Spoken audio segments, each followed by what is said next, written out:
ये भगवान की योग माया बड़ी विलक्षण, विचित्र और अलौकिक है। आपका जैसा भी भाव वैसे आपको भगवान दिखाई दे रहे, पक्का मानिए। आप स्त्री भाव से देख रहे हैं तो भगवान आपको स्त्री रूप में आपके पास है, पुत्र भाव से पुत्र रूप में आप जान नहीं पा रहे, वही है, दूसरा नहीं है। हजारों बार बता चुके हैं कि ना मानने और ना जानने पर भी आपके हृदय में सत्ता उन्हीं की है।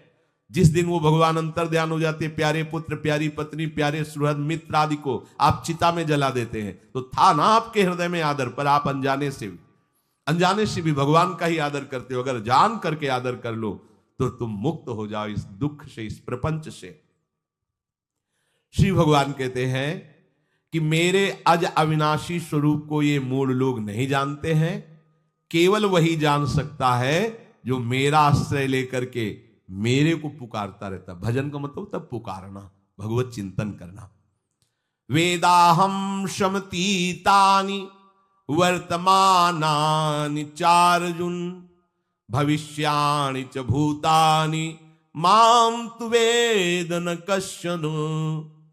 हे अर्जुन, जो प्राणी भूतकाल में हो चुके हैं तथा जो वर्तमान में है और जो भविष्य में है, उन सब प्राणियों को मैं जान रहा हूं।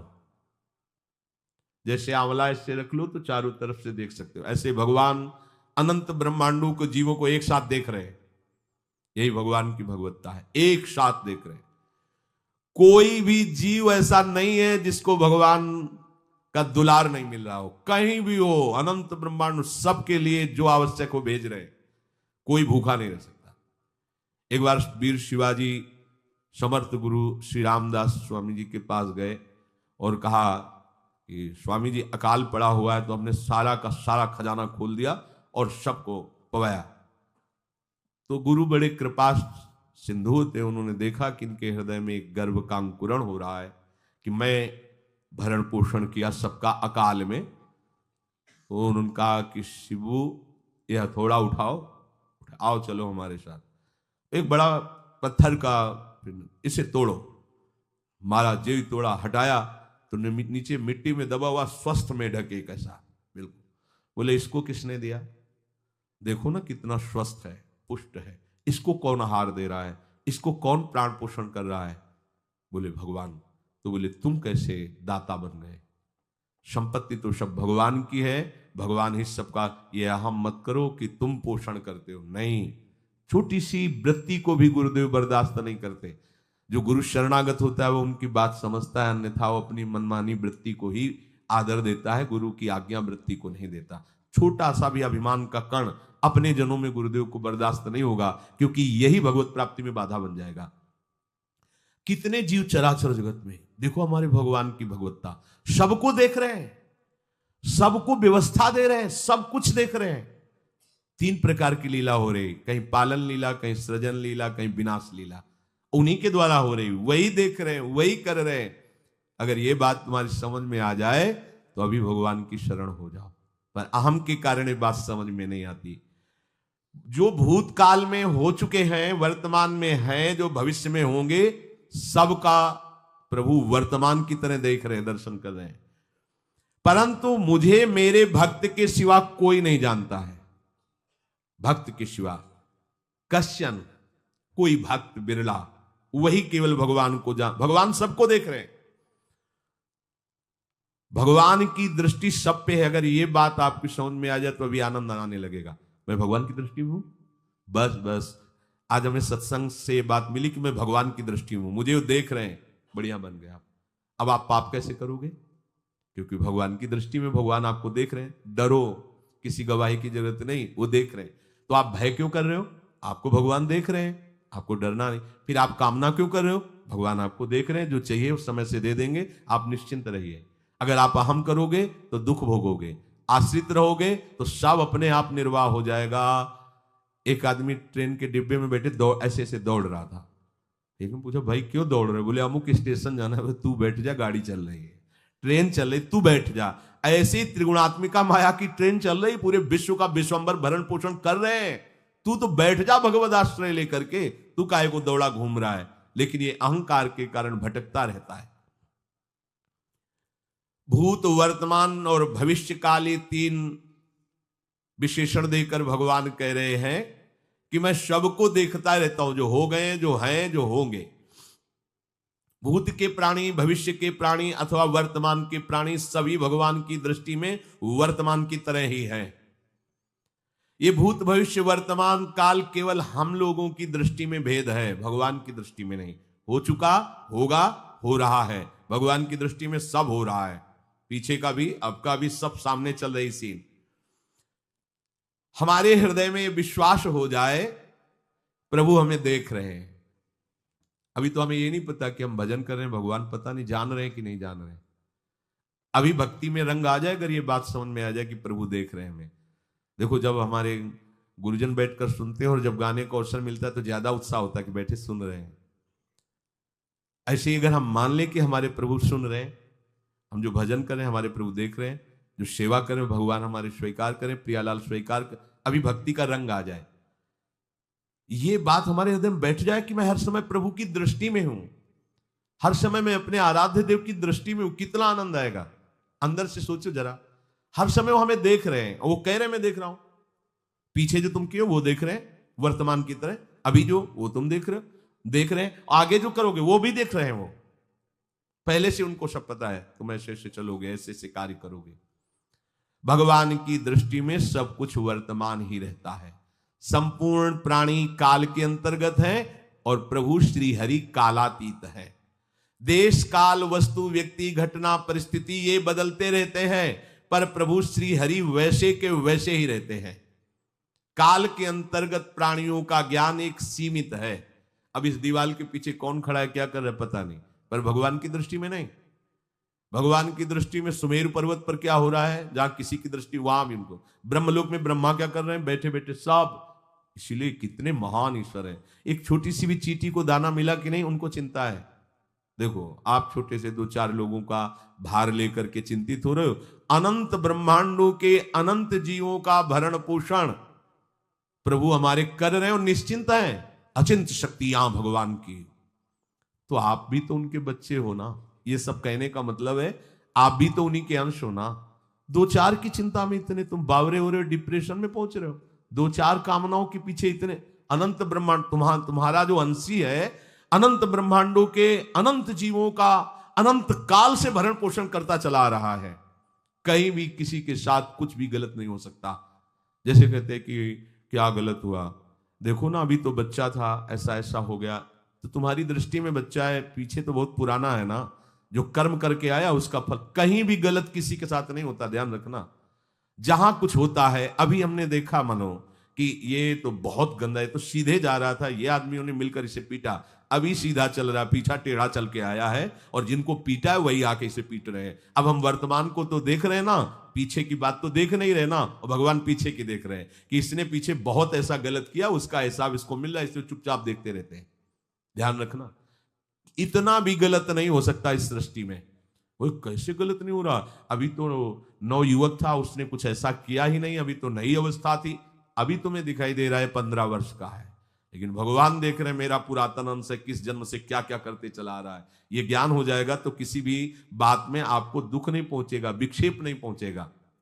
नहीं, बड़े बड़े विक्षिप्त हो जाते हैं।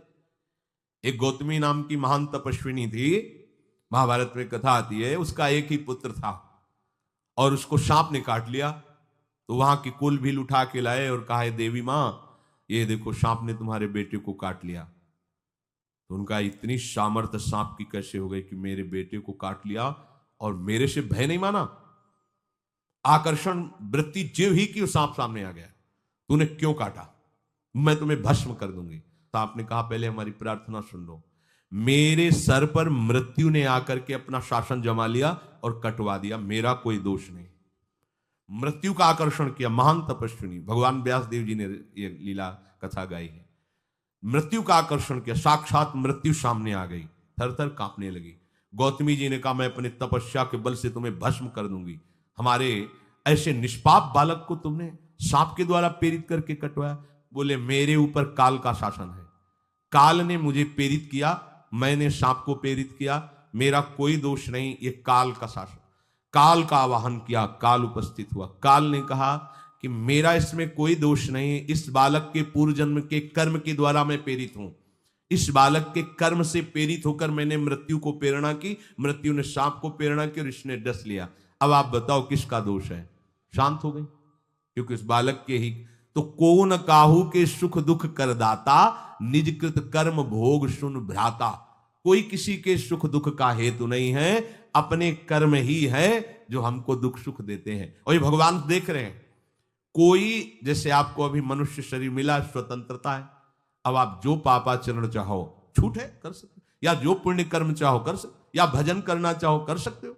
ये स्वतंत्रता केवल मनुष्य शरीर को दी गई है। आपको जो पूर्व भोग मिल रहे हैं वो आपके पीछे के कर्मों के हैं। तो जो ज्ञानी जन होते हैं, विवेकी जन होते हैं, आए हुए प्रारब्ध को भोग लेते हैं, नया कोई पाप नहीं करते, निरंतर भजन करते रहते, भगवान की कृपा से मुक्त हो जाते। अगर भगवान की शरण में नहीं होगे, भजन नहीं करोगे, तो आपके ऊपर बहुत से ऋण है, दुर्गति हो जाएगी। ऐसा नहीं है। आप यहां भी तो देखो ना, आपके मकान, आपका व्यापार, सब कुछ आपका कहा जाता है, लेकिन सब कुछ सरकार का है। हर चीज का टैक्स देना पड़ेगा तुम्हें। पानी का भी टैक्स देना पड़ेगा, मकान का भी टैक्स देना पड़ेगा, और तुम भी जो करोगे वो पैसा दो सरकार को। टैक्स तुम ऐसे फ्री थोड़ी जा नहीं होता, देना पड़ता है ना। आप मान लो नौकरी कर रहे हो कि हमारी नौकरी करे, तो उसमें सरकारी टैक्स कटेगा आपका, क्योंकि आप सरकारी आदमी हो, भारत देश के वासी हो।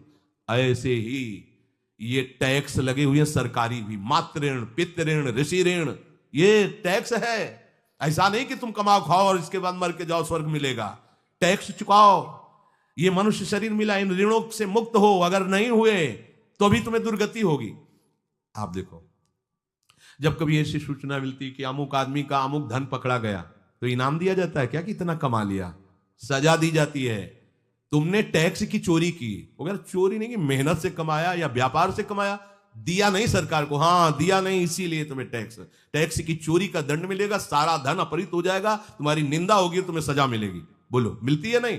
ऐसे ही ये लड़का, बच्चा, पत्नी, पुत्र, परिवार जो भी है, ये सब श्री भगवान का तुम्हें टैक्स देना है। क्या टैक्स देना है? भगवान की शरण होकर उनका सुमिरन करो, सारे ऋणों से वो मुक्त कर देंगे। एकादश स्कंद में कहा है, मेरा भजन करने वाले का कोई ऋण नहीं रह जाता। और नहीं तो महाभारत में ही प्रसंग आता है, एक जरत्कारु नाम के ब्रह्म ऋषि थे। ऋषि और भक्त में बड़ा अंतर होता है। वो तपस्या प्रधान, जैसे दुर्वासा ऋषि तपस्या प्रधान थे, वो बाल ब्रह्मचारी और तपस्या से युक्त एक दिन भ्रमण कर रहे थे, तो आवाज आई, मेरी रक्षा करो, मेरी रक्षा करो।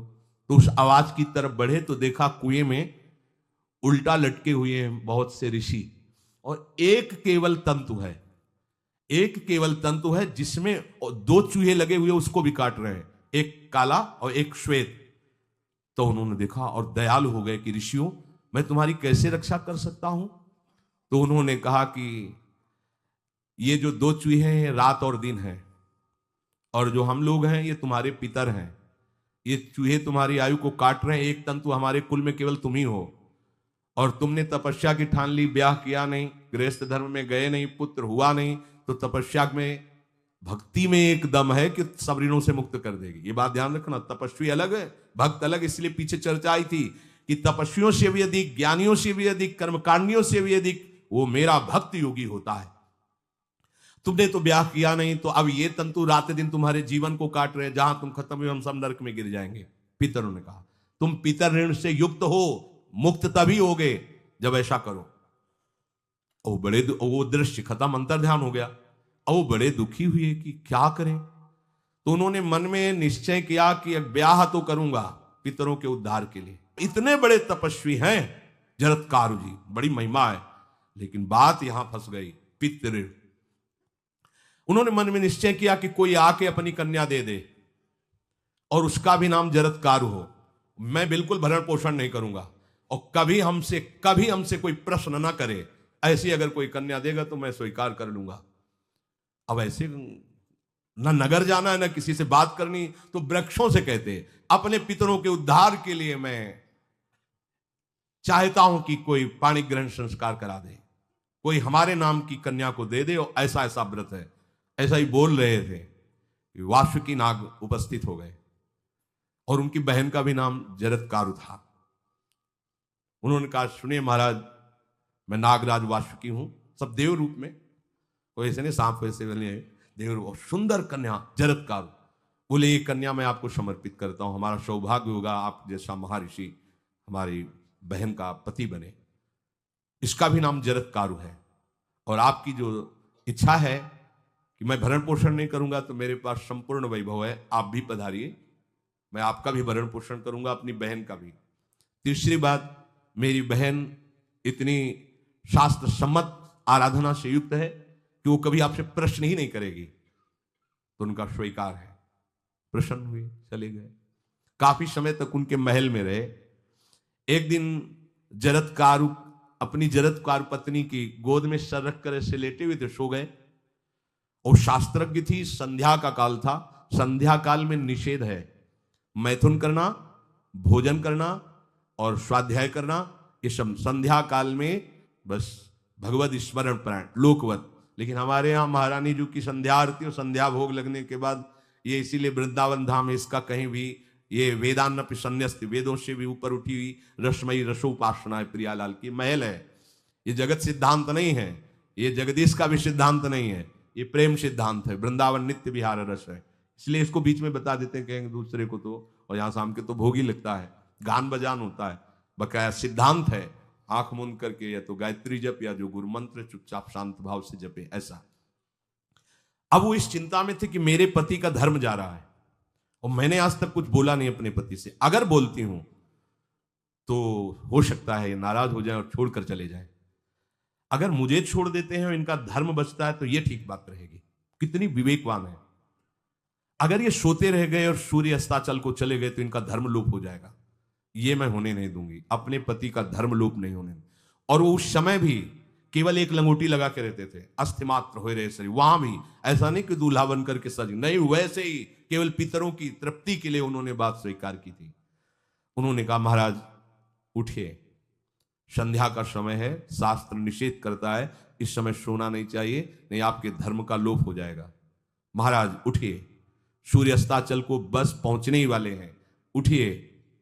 उठे एकदम लाल आंख करते हुए, तुमने हमें टोका कैसे, तुमने हमसे प्रश्न कैसे कर दिया, मैं अभी तुम्हारा त्याग करता हूं। बोले स्वीकार है, आपके धर्म का लोप ना हो। कहीं सूर्य अस्ताचल को चले गए, आपने अर्घ नहीं दिया तो जीवन भर की आपकी उपासना में कलंक लग जाएगा कि आपने संध्या काल में शयन करते हुए सूर्य आराधना नहीं की, आपके धर्म का लोप हो जाए। बड़ा सूक्ष्म धर्म का विषय।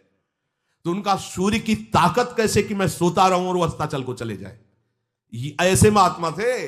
कहा सूर्य की ताकत कैसे, भगवान व्यास देव जी ने लिखा है, किसी कहानी की बात नहीं। सूर्य की सामर्थ्य कैसे है कि मैं अर्घ ना दूं और वो अस्ताचल को चले जाएं, सूर्य तब तक रुके रहते जब तक मैं सोता रहता, पर तुमने टोक दिया, अब मैं चला। जब चले तो उन्होंने कहा हमारे गृहस्थ धर्म का जो फल होता है, आपके पाणी ग्रहण स्वीकार का जो फल होता है, उसको बिना दिए आप कैसे चले जा रहे हैं। तो उनका आस्ति वो है, चले गए। उसी से आस्तिक मुनि का प्रादुर्भाव हुआ और उन्होंने आगे बड़ा चरित्र है उनका, आस्ति, तो उसी से नाम रखा आस्तिक। आस्तिक उन्होंने जन्मेजय की यज्ञ को बंद किया। आप सोचो, एक पितर की तृप्ति के लिए उनको ये सब करना पड़ा।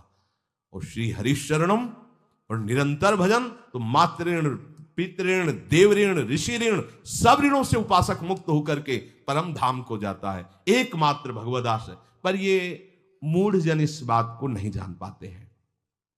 बिना कारण कृपा करने वाले प्रभु जीव को मनुष्य शरीर देते हैं। ये मनुष्य शरीर अंतिम शरीर है, अगर इसमें नहीं बना तो फिर चले जाओगे 84 लाख योनियों के चक्र में। इसी शरीर में अनंत जन्मों के संचित कर्म समुदाय का नाश करके भगवत प्राप्ति होती है या मोक्ष पद मिलता है।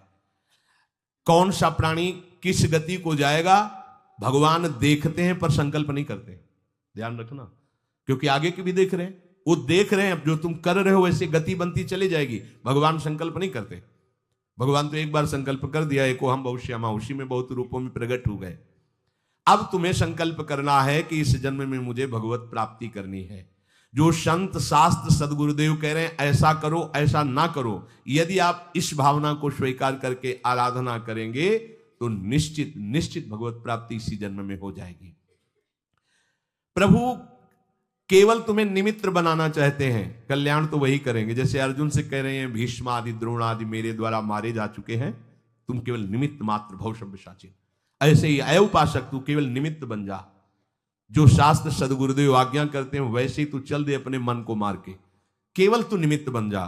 कल्याण या भगवत प्राप्ति या मोक्ष वो तो भगवत कृपा से होगी। पूरी उद्धार की सामग्री तेरे अंदर जागृत कर देंगे प्रभु। केवल तू निमित्त बन जा, मेरी कृपा तेरी सारी बात बना देगी। विश्वास करो, इस बात पर विश्वास करो। भगवान कह रहे हैं तुम निमित्त बन जाओ, जो आदेश कर रहे हैं वैसा पालन करो, काम तो सब मेरी कृपा कर देगी। जो ऐसे मनुष्य शरीर ऐसी कृपा प्राप्त होने पर भी भगवत प्राप्ति नहीं कर पाता, तो मयानुकूलेन नभस्वतेरितम पुमान भवाब्धिम न तरेत सा आत्महा। ऐसी मेरी कृपा का सहारा मिलने पर यदि वो भगवत प्राप्ति नहीं कर पाता तो बोले आत्महा है, वो आत्महत्यारा है, वो दुर्गति को प्राप्त होता है। मनुष्य के लिए खास बात है कि प्रभु ने कृपा करके तुम्हें जो सामर्थ्य दी है, जो समझ दी है, जो सामग्री दी है, उसका दुरुपयोग मत करो। केवल भगवत प्राप्ति के लिए चलो, केवल भगवत प्राप्ति के लिए। ये सबकी समझ में नहीं आएगा, बिल्कुल बात समझ ले। केवल भगवत प्राप्ति के, ये जो कहते हैं कि और हमारे धर्म कर, ये सब फसाव है। आप गृहस्थ बने रहो, आप व्यापारी बने रहो, पर आप लक्ष्य रखो कि मुझे इस जन्म में भगवत प्राप्ति करनी है। आपका लक्ष्य दृढ़ होगा तो नाम जप चलता रहेगा, संसार का कोई विकार आपको परास्त नहीं करेगा। अगर आपने ऐसा अटल निश्चय कर लिया तो तुम्हें जो भगवत सामर्थ्य मिली उसका तुम दुरुपयोग नहीं करोगे। देख लो, अपने लोग बहुत बड़ी गलती करते हैं, जो आध्यात्मिक ऊर्जा शक्ति उसको विषयों में दुरुपयोग करके नष्ट कर रहे हैं। कहते हैं अब हमारा मन नहीं लगता, अब हमारा बड़ा शांति है, घबराहट है। क्यों शांति है, क्यों घबराहट है? जब तक तुम धर्म विरुद्ध नहीं करोगे तो अशांति नहीं हो सकती, भय नहीं लग सकता, विषाद नहीं हो सकता, क्लेश नहीं हो सकता। लिख लो ये बात। किसी को भी कभी भी भय महसूस हो रहा है, अशांति महसूस हो रही, घबराहट महसूस हो रही, आप भगवत प्रदत्त शक्ति का दुरुपयोग कर रहे हैं, समय का दुरुपयोग कर रहे हैं, सामग्री का दुरुपयोग कर रहे हैं, अर्थात कोई न कोई अधर्म आचरण कर रहे हैं। अभी आपको उपाय बता देते हैं। यदि तुम्हारा मन जलन पैदा कर रहा है तो भगवान से हाथ जोड़कर कहो कि हे नाथ, मेरे से अब तक जो गलतियां हुई हैं उन्हें क्षमा कर दो। आगे मैं गलती नहीं करूंगा आपके बल से, आपके बल से। ये भी ध्यान रखो, आपके बल से, अपने बल से नहीं, आपके बल से। हे नाथ, ऐसा मुझे बल दो जिससे कभी मैं आपके और गुरुदेव के विपरीत न चलूं। अगर कोई हमसे गलती हो जाए तो मुझे तत्काल दंड दे देना, क्षमा मत करना आगे। ये बहुत बढ़िया बात है। अगर हमको क्षमा कर दिया जाएगा तो हमारे मन को उत्साह बढ़ जाएगा फिर गलती करने का। अगर दंड दे दिया जाए तो मन डर जाएगा। इसीलिए प्रार्थना में ये भी कहना चाहिए, पर हिम्मत नहीं पड़ेगी, क्योंकि मन को बहुत दुलार करते हैं ना, कि प्रभु मेरे से जो गलती हुई उसे मुझे दंड दे दो, मैं क्षमा नहीं चाहता।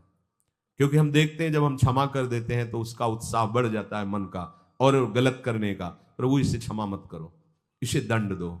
एक बार इसकी भरपूर बेइज्जती होनी चाहिए। जब इसको सब देखेंगे हाँ ये, तो अपने आप ही मन सही रास्ते में आ जाएगा। प्रभु आप क्षमा कर देते हो और बात गुप्त रहती है तो इसको बढ़ावा और मिल जाता है और पापाचरण कर, क्योंकि ये दुष्ट है ना। अगर साधु हो तो बचत हो जाए कि देखो प्रभु ने इस गलती को छुपा दिया और कोई जाना भी नहीं और क्षमा भी कर दिया, अब मैं आगे से बिल्कुल नहीं करूंगा। ये दुष्ट है ना, ये ऐसा नहीं करता। क्षमा हो गई तो उसको लगता है आगे भी क्षमा हो जाएगी, चुपचाप चलो मनोरंजन करते हैं। नहीं प्रभु मुझे दंड दीजिए, जैसे कुंती जी कहती है मुझे विपत्ति दीजिए। ऐसे उत्तम भक्त वही है। हे नाथ, आज तक जो गलतियां हुई क्षमा कीजिए, आगे गलतियां नहीं होंगी, ये मैं आपके बल से कह रहा हूं। प्रभु यदि मेरे से चूक हो जाए तो आप क्षमा मत करना, मुझे दंड देना, जिससे मेरा सुधार हो जाए, मैं आपके अनुकूल चलने लगूं। मनुष्य की असमर्थ दो तरह से होती है। एक असमर्थ कि वो कर ही नहीं सकता। जैसे किसी से कहा जाए कि तुम ये मकान उठा करके वहां रख दो, तो कर ही नहीं सकता। ऐसी सामर्थ्य जो आप में करने के लिए भगवान कभी आदेश ही नहीं देंगे, ध्यान रखना। एक बात ध्यान दीजिए, कोई भी ऐसी भगवद आज्ञा या गुरु आज्ञा नहीं होती जो आप नहीं कर सकते। आप जो कर सकते हैं वही आज्ञा होती है। दूसरी असमर्थ ये होती है कि करना चाहता हूं, समय भी है,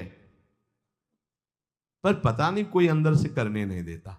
भजन करना चाहता हूं, ब्रह्मचर्य से रहना चाहता हूं, और अनुकूल कृपा भी है, सत्संग मिल रहा है, धाम वास सब, पर कोई हमारे ऊपर सवार हो जाता है और हमसे ऐसा करवा लेता है। यह है प्रमाद, यह है मूढ़ता, यह साधक को नष्ट कर देती है।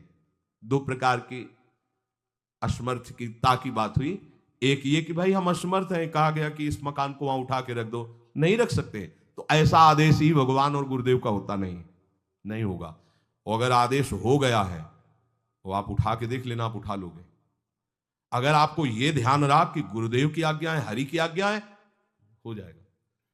हम कई बार आपको कहा है, अंगद को ऐसे मसल दें, ऐसे वीर थे रावण की सभा में, पर राम प्रताप सुमिरिपन रोपा। इस सभा में कोई बड़ा वीर हो, मेरा पैर उठा दे, राम जी सीता जी हार जाएंगे, वापस चले जाएंगे। ये बात थर्रा देने वाली बात है। घबरा, आराध्य देव और माता जानकी दोनों को दांव में लगा दिया, उठा दे कोई पैर, पर उनको भरोसा था कि मैं राम के बल पे कह रहा हूं। राम बल आकर के विराजमान हो गया, कोई नहीं उठा पाया। आखिरी में रावण झुका, मेरे झुकने से, मेरे सामने झुकने से तेरी बात नहीं, तो जो बार बार जिनको मनुष्य कह रहा है उनके चरणों में जा, मैं उनका एक तुच्छ दास हूं। यदि आदेश हो जाए तो घूंसा से सबको मार करके तेरी पत्नियों को बंदी बनाकर और तुझे अभी राम जी के सामने डाल दूं। ये अंगद नहीं बोल रहे थे, ये राम प्रताप बोल रहा था। ऐसे ही यदि आपको आदेश कोई शास्त्र का या गुरु का है तो आप अक्षरशः समझ लीजिए उसमें उनका बल भी है, पर हम लोग उस बल का तिरस्कार कर देते हैं। थोड़ी सी मन की डालकर उसको हल्का किया तो वो बल वापस हो गया। सीधे जो बात मानी जाती है उसमें उनकी कृपा शक्ति होती है, और जो अपनी मन की लगा की जाती है वो साधन होता है। कृपा शक्ति और साधन में अंतर होता है। तो जो हम कर सकते हैं, आदेश है, हम करना भी चाहते हैं और नहीं करते हैं, इसका हमारे अंदर प्रमाद का राज्य है। प्रमाद। लोग कहते हैं कि पता नहीं कोई हमारे दिमाग में आके कर जाता है। हाँ, भूत आता है, भूत। अब ऐसे लोगों को बावरा कहते हैं। अब इनको ऐसी जगह पहुंच जाए जहां सही निर्णय नहीं होता, और ये कर देना वो कर देंगे। उनको लगता है कोई है, बोले है, ऊपरी चक्कर है। अल्ले ऊपरी चक्कर हो, घूम रहे हो, पागल बने, ऊपरी चक्कर कुछ नहीं, ऊपरी चक्कर नहीं, भीतरी चक्कर है। ये भीतर का तुम्हारा वासनात्मक प्रपंच ही तुम्हें नचा रहा है। विवेक का जागरण करो। किसी के साथ, अरे प्यारे तुम हरि के अंश हो। स्मशान में रात्रियां व्यतीत हुई, स्मशान में, गंगा के किनारे, भूतों के बीच में, कोई भी नहीं, कुछ नहीं। सीम की चाप सके को तासु बड़ रखवार रमापति जासु। अकेले, न युवक अवस्था, कोई साथ देने वाला नहीं, अंधेरा, कोई टार्च नहीं, कोई व्यवस्था नहीं, हर समय एक अपार आनंद, भगवदानंद। कोई भय छू सकता है? हर समय हरि की दृष्टि में आप रहते हैं। आप भी ये प्रमाद मत कीजिए। ये प्रमाद है और कुछ नहीं है, जो आप आचरण विरुद्ध कर देते हैं। अब क्या होता है, वो समझ पाता नहीं, उसके पीछे कर्म परंपरा लग जाती है। फिर वो हार जाता है कि मेरे से भजन वजन नहीं होने वाला, संयम से नहीं चलने वाला। अब वो योनि पर योनि प्राप्त करता चला जाए, ये योनि, यो योनि। भगवान के स्वभाव को समझो और उनके आश्रित हो जाओ। कोटि विप्र बदल आ गए जाहू, आए सरन तजौ नहीं ताहू। जो नर होए चराचर द्रोही, आवे सभय सरन तक मोही। तज छल कपट मोह मद माना, करूं शब्द ते साधु समाना। एक बार जीवन को प्रभु के चरणों में अर्पित कर दो, बस प्रभु सब संभाल लेंगे अपने बल से। अपने बल से संभालने का तात्पर्य है आप उनकी आज्ञा पालन का प्रयत्न करो। प्रयत्न की सफलता प्रभु के द्वारा होती है। जब हम प्रयास करते हैं ना, तो प्रभु हमें आगे से आगे रास्ता देते चले जाते हैं, और ये जन्म भगवत प्राप्ति होनी ही चाहिए। अब इसके नीचे सौदा मत कर लेना। प्रभु से मिलने के सिवा और कहीं सौदा न कर लेना, क्योंकि आपके पास धन है। ठग लोग आएंगे आपको ठगने के लिए, ये भोग भोग लो, ये भोग भोग लो। कैसे बताएं, यदि तुम भगवत आश्रित हृदय से हो जाओ तो स्वप्न में भी तुम्हें डिगने नहीं देंगे। एक बार किसी